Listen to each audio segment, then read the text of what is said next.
Esboço do inferno cristão. 11. A opinião dos teólogos sobre o inferno resume nas seguintes citações.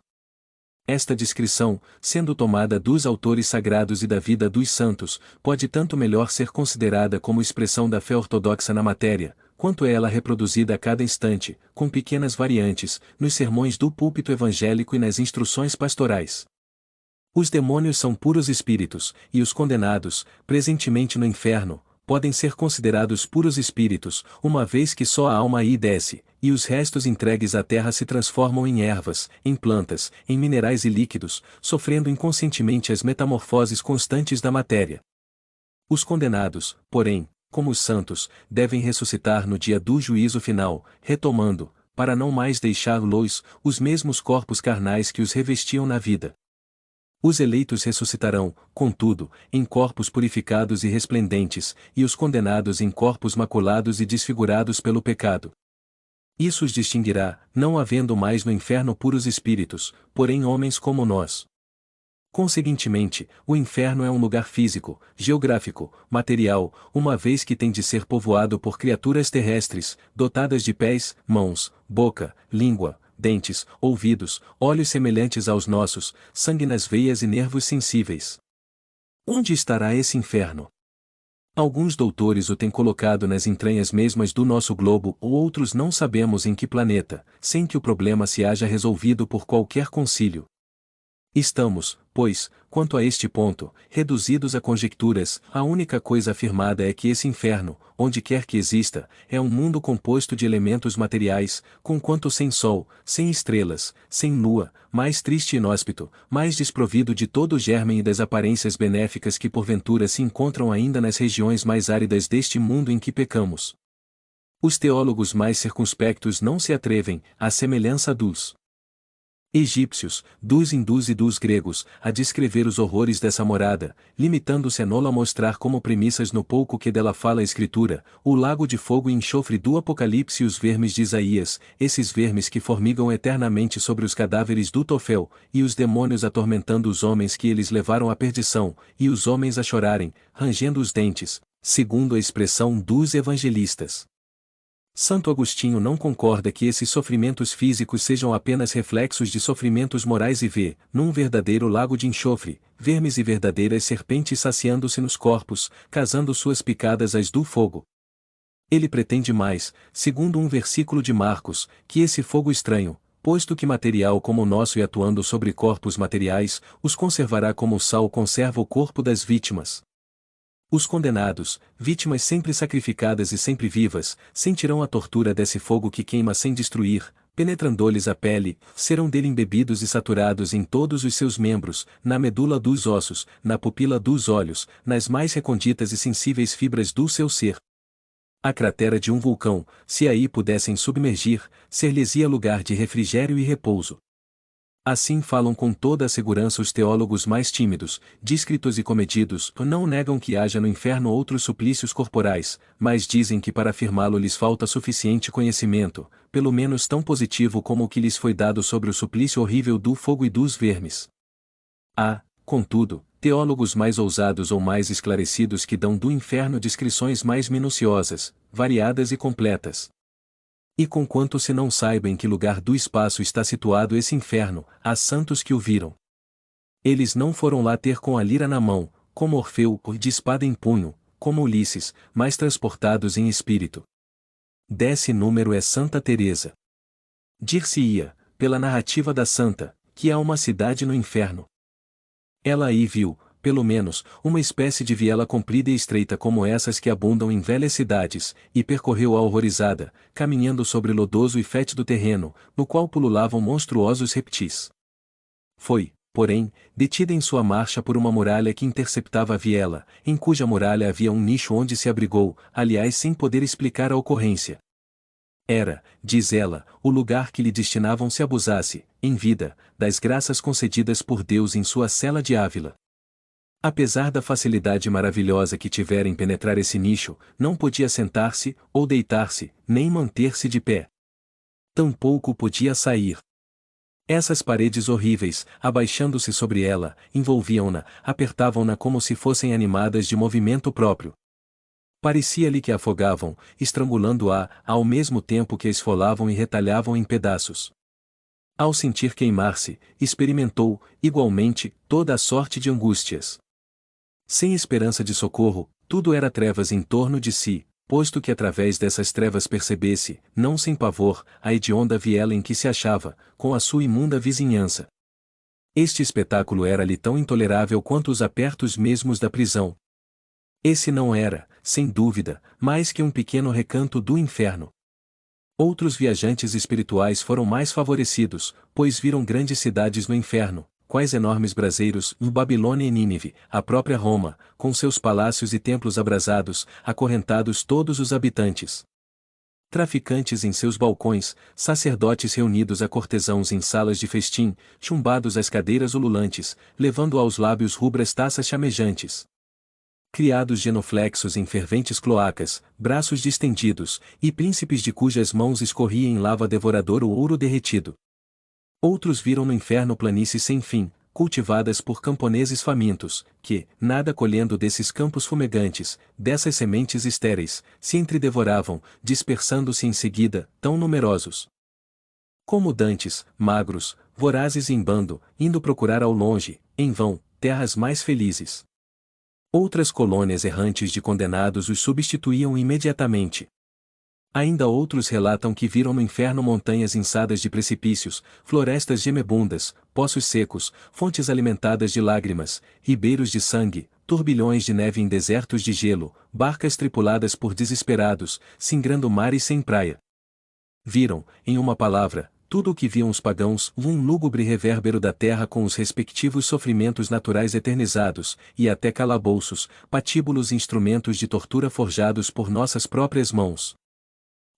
Com efeito, demônios que, para melhor atormentarem os homens em seus corpos, tomam corpos.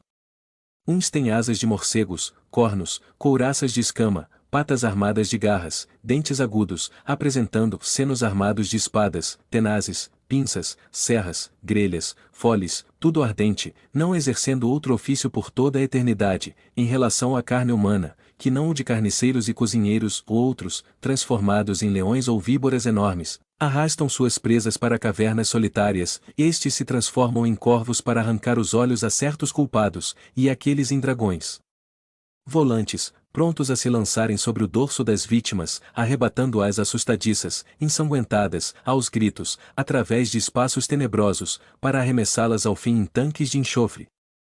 Aqui, nuvens de gafanhotos, de escorpiões gigantescos, cuja vista produz náuseas e calafrios, e o contato, convulsões, além, monstros policéfalos, escancarando goelas vorazes, a sacudirem sobre as disformes cabeças as suas crinas de áspides, a triturarem condenados com sangrentas mandíbulas para vomitá-los mastigados, porém vivos, porque são imortais. Estes demônios de formas sensíveis, que lembram tão visivelmente os deuses do Amenti 31 e do Tártaro, bem como os ídolos adorados pelos fenícios, moabitas e outros gentios vizinhos da Judéia, esses demônios não obram ao acaso, tendo cada um a sua função. O mal que praticam no inferno está em relação ao mal que inspiraram e fizeram cometer na terra. Os condenados são punidos em todos os seus órgãos e sentidos, porque também a Deus ofenderam por todos os órgãos e sentidos. Os delinquentes de gula são castigados pelos demônios da glutonaria, os preguiçosos pelos da preguiça, os luxuriosos pelos da devassidão, e assim por diante, numa variedade tão grande como a dos pecados. Terão frio, queimandose, e calor, enregelados, ávidos igualmente de movimento e de repouso, sedentos e famintos, 1000 vezes mais fatigados que escravo ao fim do dia, mais doentes que os moribundos, mais alquebrados e chaguentos que os mártires, e isso para sempre. Demônio algum se furta, nem se furtará jamais ao desempenho sinistro da sua tarefa, perfeitamente disciplinados e fiéis, quanto à execução das vingativas ordens que receberam. Aliás, sem isso que seria o inferno? Repousariam os pacientes se os algozes altercassem ou se enfadassem. Mas nada de repouso nem disputas para quaisquer deles, pois apesar de maus inumeráveis que são, estendendo-se de um a outro extremo do abismo, nunca se viu sobre a terra súditos mais dóceis a seus príncipes, exércitos mais obedientes aos chefes ou comunidades monásticas mais humildes e submissas aos seus superiores. 33 Quase nada se conhece da ralé demoníaca, Desses vis espíritos que compõem as legiões de vampiros, sapos, escorpiões, corvos, hidras, salamandras e outros animais sem nome. Conhecem-se, porém, os nomes de muitos dos príncipes que comandam tais legiões, entre os quais Belfegor, o demônio da luxúria, o Abaddon ou Apolion, do homicídio, Beelzebu, dos desejos impuros, ou senhor das moscas que engendram a corrupção, o Mamon, da avareza, o Moloch, Belial, Baalgad, Astaroth e muitos outros, sem falar do seu chefe supremo, o sombrio arcanjo que no céu se chamava Lúcifer e no inferno se chama Satanás. Eis aí resumida a ideia que nos dão do inferno, sob o ponto de vista da sua natureza física e também das penas físicas que aí sofrem. Compulsai os escritos dos padres e dos antigos doutores, interrogai as pias legendas, observai as esculturas e painéis das nossas igrejas, atentai no que dizem dos púlpitos e sabereis ainda mais. 13. O autor acompanha esse quadro das seguintes reflexões, cujo alcance procuraremos cada qual compreender. A ressurreição dos corpos é um milagre, mas Deus faz ainda um segundo milagre, dando a esses corpos mortais, já uma vez usados pelas passageiras provas da vida, já uma vez aniquilados, a virtude de subsistirem sem se dissolverem numa fornalha, onde se volatilizariam os próprios metais.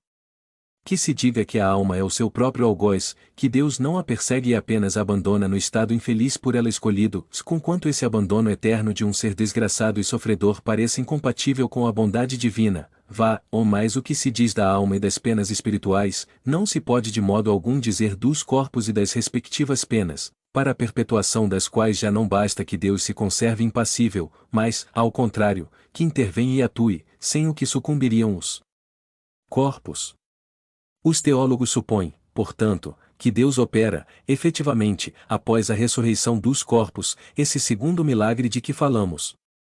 Que em primeiro lugar tira dos sepulcros que os devoravam os nossos corpos de barro, retira-os tais como aí baixaram com suas enfermidades originais e degradações sucessivas da idade, restitui-nos a esse estado, decrépitos, friorrentos, gotosos, cheios de necessidades, sensíveis a uma picada de abelha, assinalados dos estragos da vida e da morte, e está feito o primeiro milagre, depois, a esses corpos raquíticos, prontos a voltarem ao pó donde saíram, outorga propriedades que nunca tiveram, imortalidade, esse dom que, em sua cólera, dizei antes em sua misericórdia, retirar Adão ao sair do Éden, se eis completo o segundo milagre.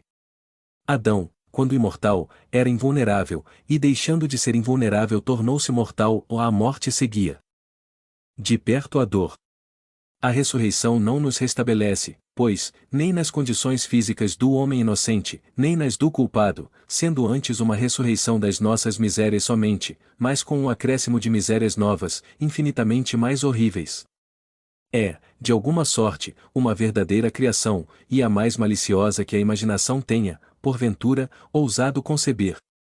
Deus muda de parecer, e, para juntar aos tormentos espirituais dos pecadores tormentos carnais que possam durar eternamente, transforma de súbito, por efeito do seu poder, as leis e propriedades por ele mesmo estabelecidas de princípio aos compostos materiais, ressuscita carnes enfermas e corrompidas, e reunindo por um nó indestrutível esses elementos que tendem por si mesmos a separar-se, mantém e perpétua, contra a ordem natural, essa podridão viva, lançando-a ao fogo, não para purificá-la, mas para conservá-la tal qual é, sensível, sofredora, ardente, horrível e como a quer-se imortal.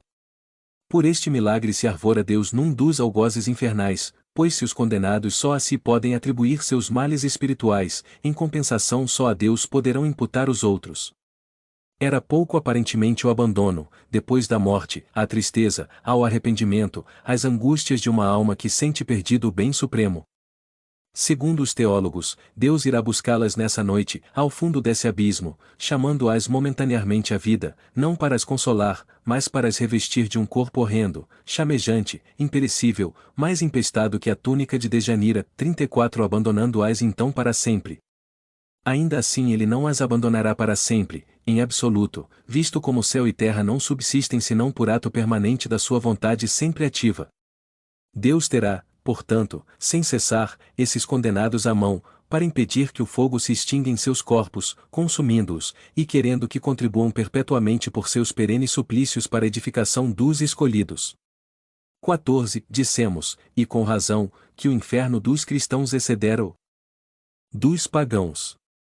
Efetivamente, no Tártaro vêem-se culpados torturados pelo remorso, ante suas vítimas e seus crimes, acabrunhados por aqueles que espezinharam na vida terrestre, vemo-los fugirem à luz que os penetra, procurando em vão esconderem-se aos olhares que os perseguem, lá e o orgulho é abatido e humilhado, trazendo todos o estigma do seu passado, punidos pelas próprias faltas, a ponto tal que, para alguns, basta entregá-los a si mesmos sem ser preciso aumentar-lhes os castigos. Contudo, são sombras, isto é, almas com corpos fluídicos, imagens da sua vida terrestre, lá não se vê os homens retomarem o corpo carnal para sofrer materialmente, com fogo a penetrar-lhes a pele, saturando-os até a medula dos ossos. Tampouco se vê o requinte das torturas que constituem o fundo do inferno cristão. Juízes inflexíveis, porém justos, proferem a sentença proporcional ao delito, ao passo que no império de Satã são todos confundidos nas mesmas torturas, com a materialidade por base, e banida toda e qualquer equidade. Incontestavelmente, há hoje, no seio da igreja mesma, muitos homens sensatos que não admitem essas coisas à risca, vendo nelas antes simples alegorias cujo sentido convém interpretar. Estas opiniões, no entanto, são individuais e não fazem lei, continuando a crença no inferno material, com suas consequências, a constituir um artigo de fé. 15. Poderíamos perguntar como há homens que têm conseguido ver essas coisas em êxtase, se elas de fato não existem. Não cabe aqui explicar a origem das imagens fantásticas, tantas vezes reproduzidas com visos de realidade. Diremos apenas ser preciso considerar, em princípio, que o êxtase é a mais incerta de todas as revelações, porquanto o estado de sobreexcitação nem sempre importa um desprendimento de alma tão completo que se impõe à crença absoluta, denotando muitas vezes o reflexo de preocupações da véspera. As ideias com que o espírito se nutre das quais o cérebro, ou antes o invólucro perispiritual correspondente a este, conserva a forma ou a estampa, se reproduzem amplificadas como em uma miragem, sob formas vaporosas que se cruzam, se confundem e compõem um todo extravagante. Os estáticos de todos os cultos sempre viram coisas em relação com a fé de que se presumem penetrados, não sendo, pois, extraordinário que Santa Teresa e outros, tal qual ela saturados de ideias infernais pelas descrições, verbais ou escritas, hajam tido visões, que não são, propriamente falando, mais que reproduções por efeito de um pesadelo.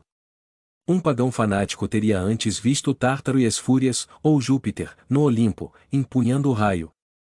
Este audiolivro representa uma contribuição para aquelas pessoas que necessitam, como é o caso dos deficientes visuais, os deficientes auditivos, pessoas acamadas que se encontram em hospitais e clínicas, e como forma de acesso e divulgação da doutrina espírita, para que todos lembrem-se de valorizar e reconhecer o trabalho do autor adquirindo suas obras. Por favor, não esqueça de deixar o seu like, inscreva em nosso canal e compartilhe, para que possamos melhorar e seguir publicando. A caridade é o caminho para a evolução. Muito obrigada, que a paz do nosso Mestre Jesus esteja com todos vocês e seus familiares.